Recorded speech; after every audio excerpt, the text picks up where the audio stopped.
I wanted to read this book for the people who have never read it before. This is probably I'm not keeping track, maybe like my 5th or 6th time reading it. And I know it's going to help. I'm so excited to read this. I know it's going to help because I've read it so many times, and every time that I read it, I learn something new. I have some new understanding of something. And so if this is your first time hearing it, you're going to be hearing it from someone who's already learned 5 or 6 times over what's in here, just the power that it has. It's an amazing book. So read it with me or listen to me. Try to be here. Try to think about the things that are being offered to you, okay? This is The Power of Awareness by Neville Goddard. Welcome. I don't know if this is legal, but I'm going to do it anyways. In my world, it's legal. Okay, let's get started. I thought this quote wasn't in here, but it is. Okay. This quote: leave the mirror and change your face. Leave the world alone and change your conceptions of yourself. Gorgeous. All things, when they are admitted, are made manifest by the light. For everything that is made manifest is light. This just means that when you shine light on something, for example, you're bringing awareness to it. That's all that means. The light, in this quote, is consciousness. Consciousness is one, manifesting in legions of forms or levels of consciousness. There is no one that is not all that is, for consciousness, though expressed in an infinite series of levels, is not divisional. There is no real separation or gap in consciousness. I am cannot be divided. Before I go on, he's saying, first of all, that consciousness is a synonym for awareness. The book is called The Power of Awareness. So when you see consciousness, think awareness. I am is awareness of yourself. It's the awareness that you have of yourself as a human being. It's the awareness you have of yourself before you have a name, before your experiences, before everything that makes you who you are right now. Awareness is only that initial level of consciousness of being alive. It's only being aware of your existence. That's all consciousness is. He's saying that there's no division in being your awareness of being alive and all the things that make you what you are. But I'm getting ahead of myself. There's no real separation or gap in consciousness. I am, your concept of yourself, I am cannot be divided. I may conceive myself to be a rich man, a poor man, a beggar man, or a thief, but the center of my being remains the same, regardless of the concept I hold of myself. The center of his being, his awareness of being alive, his awareness of being a human being, remains the same, regardless of whether you're rich or you're poor, a thief, a beggar man. All of those people are all human beings. So the only difference is the level in which they are aware of their own existence. We're going to keep going.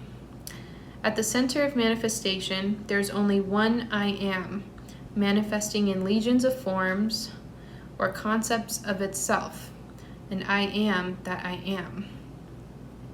I am is the self-definition of the absolute, the foundation on which everything rests. Pause. I am, you're defining, that's the words that we use to define our being. When we say I am, we're about to get into this, I'm gonna stop. Okay. Let me know if I'm interrupting too much. I just want this to be clear for you. I am is the self-definition of the absolute, the foundation on which everything rests. I am is the first cause substance. I am is the self-definition of God. I am hath sent me unto you. I am that I am. Be still and know that I am God. I am is a feeling of permanent awareness. To say that I am, to have the concept of I am in your mind, when you say I am, whatever the thing is, you are permanently aware of being whatever that thing is that you've defined for yourself. The very center of consciousness is the feeling of I am. I may forget who I am, where I am, what I am, but I cannot forget that I am. You can forget all these things about yourself, but you cannot forget the fact that you are alive. You cannot forget the fact that you are a human being, regardless of everything else that you forget about who you are. You'll always be a human being with a concept of being alive.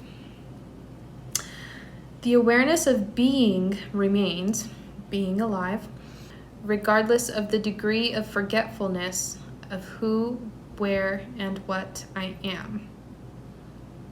So the awareness of being remains. You'll always know that you are a human. I am is that which, amid unnumbered forms, is ever the same.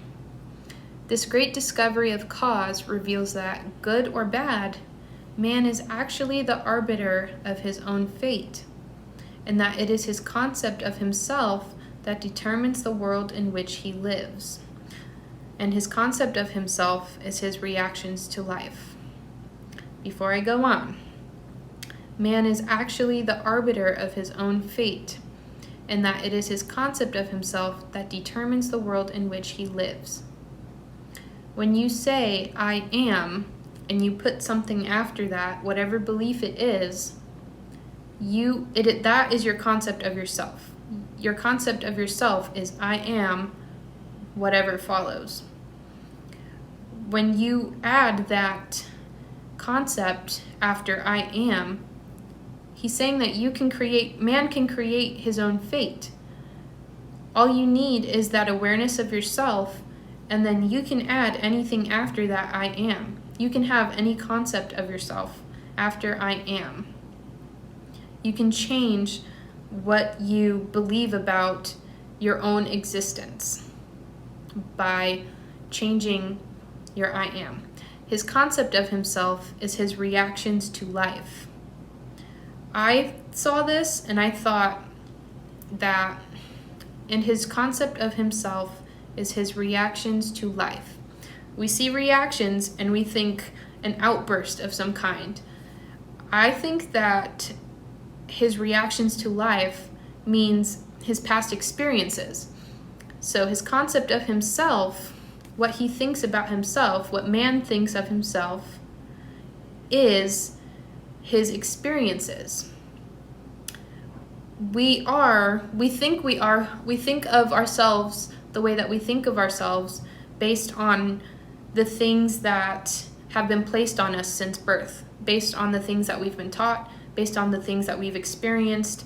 All of those things make up what we believe to be true about ourselves and about who we are and what we can do, what we deserve, things like that. So his concept of himself is his reactions to life,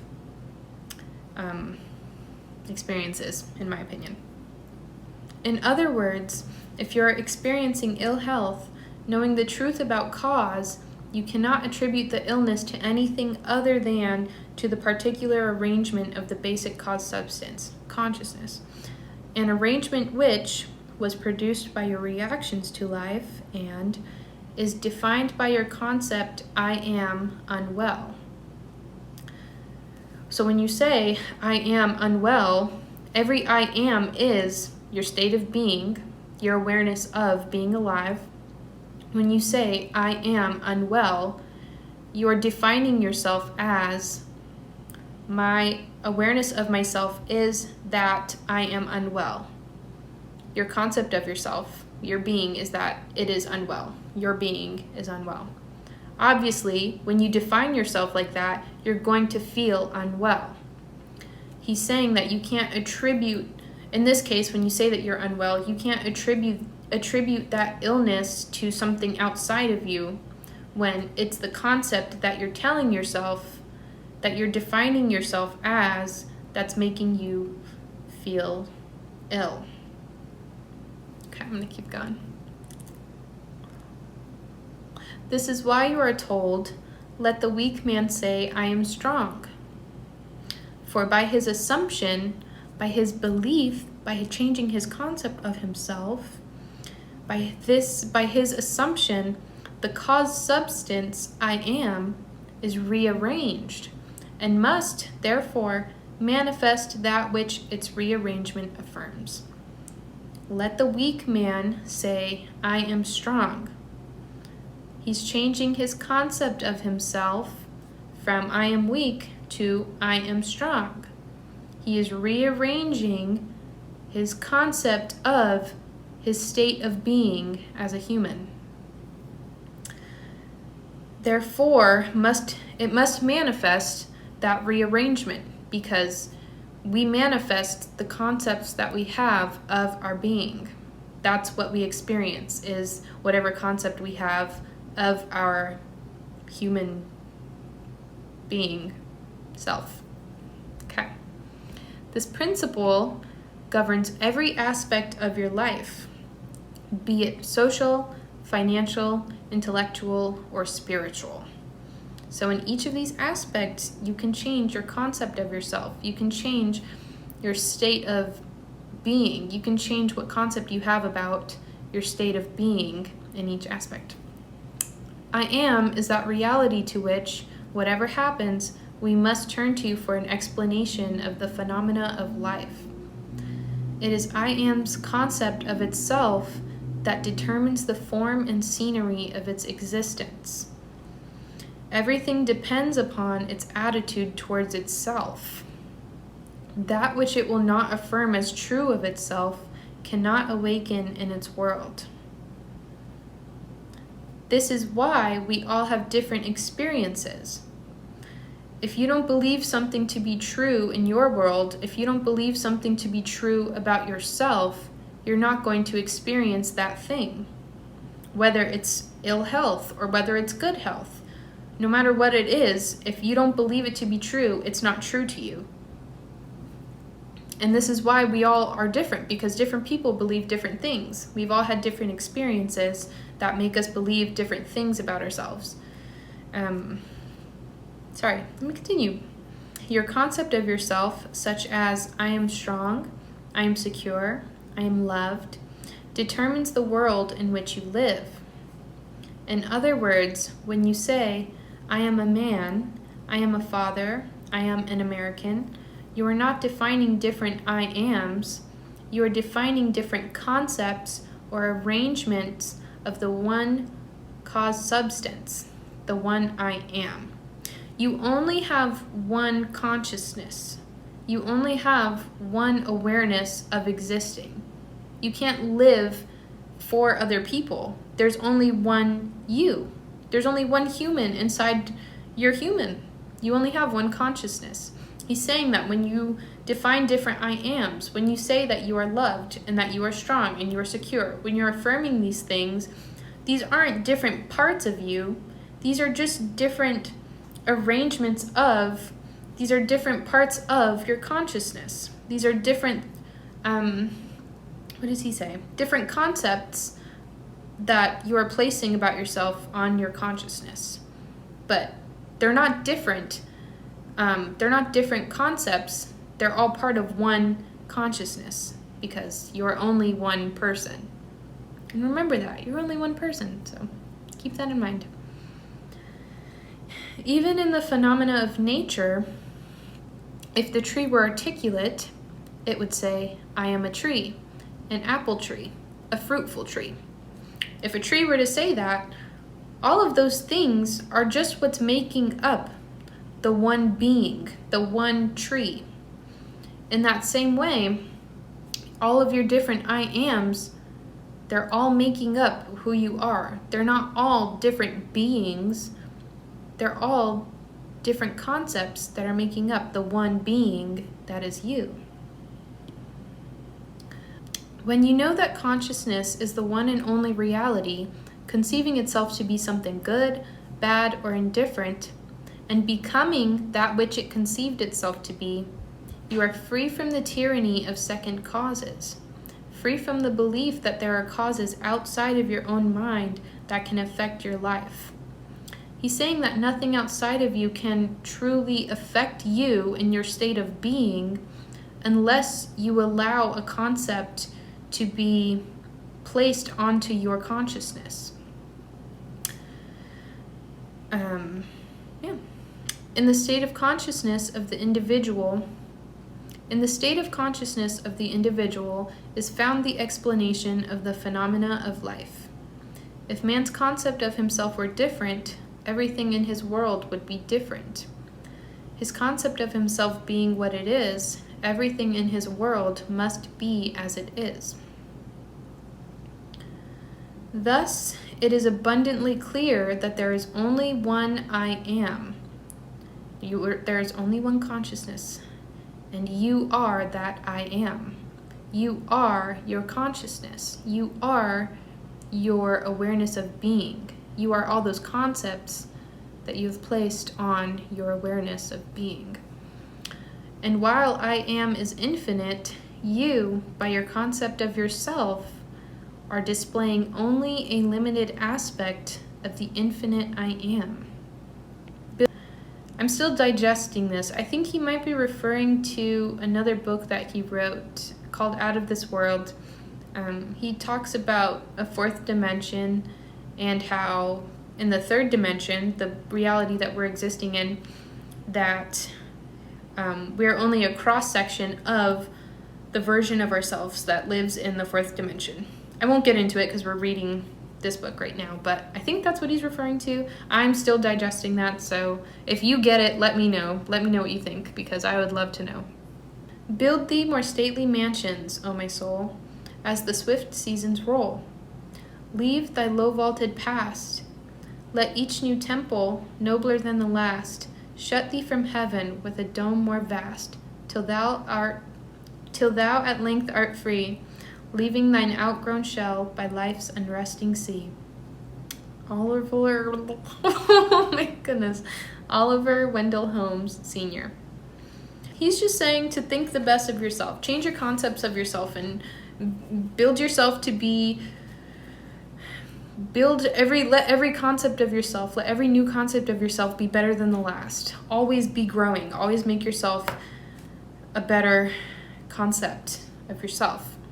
Let the weak man say he is strong. Okay, that was chapter 1. Not too bad, I hope. Not too crazy. Let me know what you think about this book and what I can do to help you understand it. Let me know if I'm interrupting too much. It's really a great book. It's a lot if you're new to this. It's just a lot of information, and it was written, I think, in 1950 or something, so there are lots of synonyms for a lot of these words and concepts. It's written like it was in the 1950s, so yeah, I just wanted to make it easier to understand. That was it. Love you. I'll be back. Let me know what you think. Bye.